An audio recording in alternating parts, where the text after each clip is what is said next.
Good evening and welcome to Gustav Making Stuff. Where? Now we are going to make another zombie without eyes. Except for he has got some robotic surgeries to him. But I will now show you how to do it. So let's get going, shall we?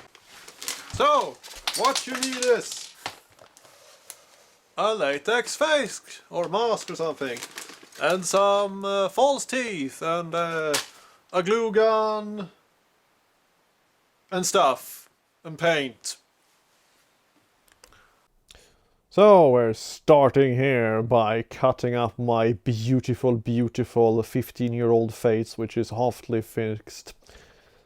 Check out that video where I'm making this mold of my face here. If you haven't watched it, I will leave a link to it. Anyway, so I'm ripping this up here so it will be good and fleshy and horrible, because things needs to be good and fleshy and horrible if you're gonna make zombies, because they are never nice zombies.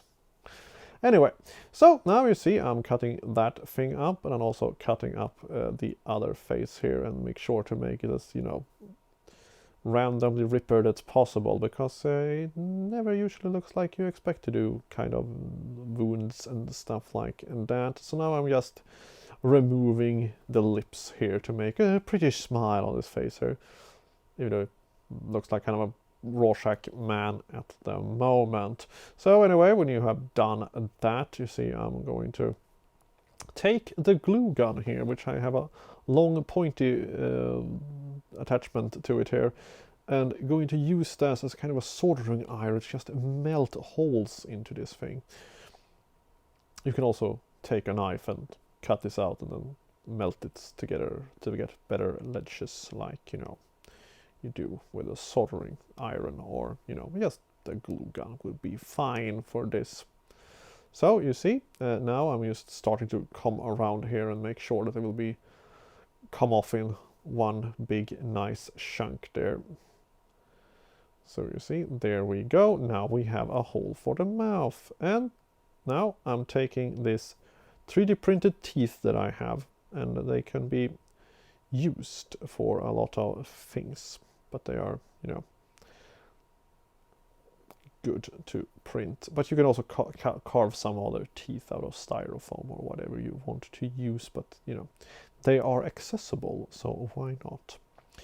So yeah, so now I'm just gonna put them in there, and you see there's actually a little bit of an interesting thing going on here, because due to I'm holding this upside down for my convenience of working on it, it's the teeth that are on the upper jaw is actually on the other jaw, so you have bigger teeth downstairs and smaller ones upstairs, which is, I don't think, is a usual thing to have. But anyway, if it's not the case, let me know. Anyway, so now I'm puncturing a bunch of holes here so you can actually see something out of this mask, because stumbling around in the darkness, don't know where you're going, is a negative thing, especially around Halloween when it's already dark outside as it is. So yes, so now I'm just gonna put some glue here and let it dry, so it will actually keep that wound open a little bit better. While I'm doing that, I'm doing the exact opposite thing on the other side of the face there by puncturing a bunch of holes into a person's eye with a glue gun.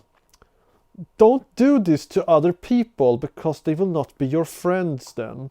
So now when we have done that, I am actually going to carve a little bit of an extra hole here into the flesh to put some bones inside there.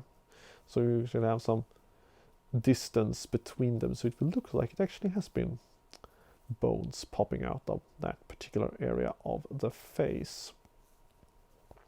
You can use any kind of plastic jar or anything. I think this is actually from a plastic skull, but what do I know? It can as well be yogurt.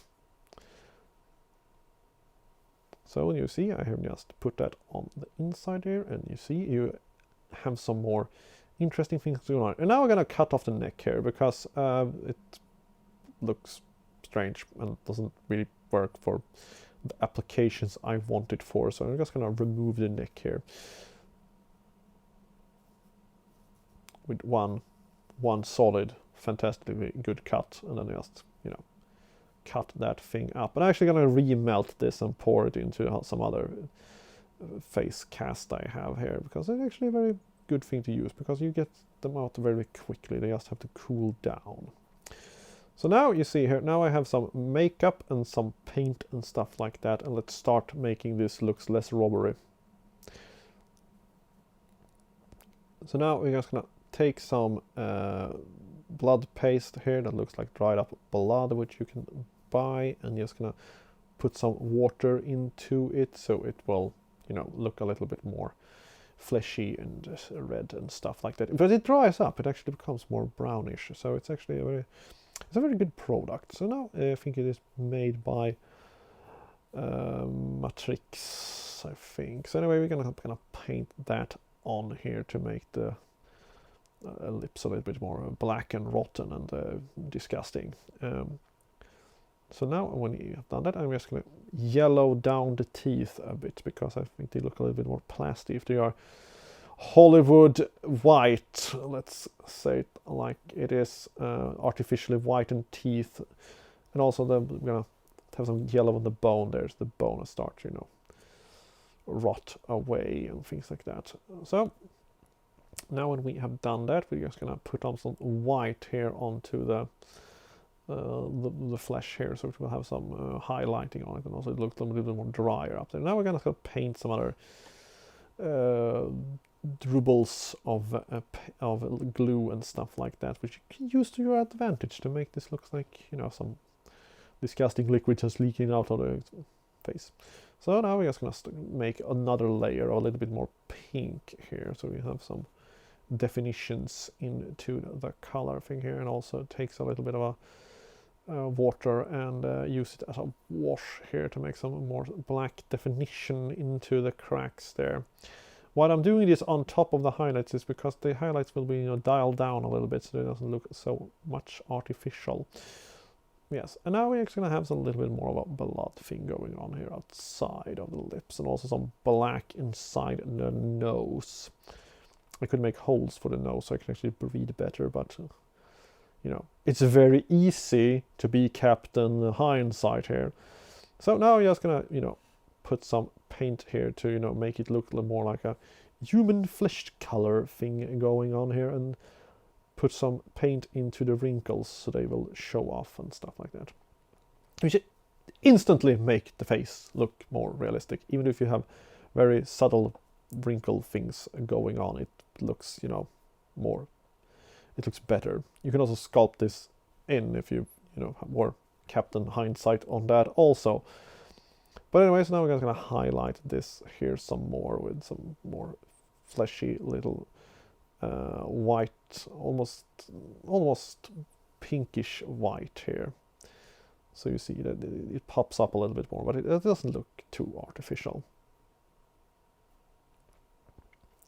So now we are finished with that, I am going to go on and do some spraying some brown dots here. This is also something that you will pick up as, you know, some more realistic than it's just what it is. But anyway, it is quite pink, this face, as it is, because I wanted to look, you know, like more whitish dead, so it will pop out. So now when you have done that, I also, now this is the most easiest thing you can do here, by just having some kind of sock over it and just pull that out, and it's just going to be attached like that. And we're going to put on some SWAT helmet, because this was used in a SWAT thing. SWAT zombies. So, I hope you find this informative to make yourself a little bit more beautiful for this Halloween season. And see you in the next one.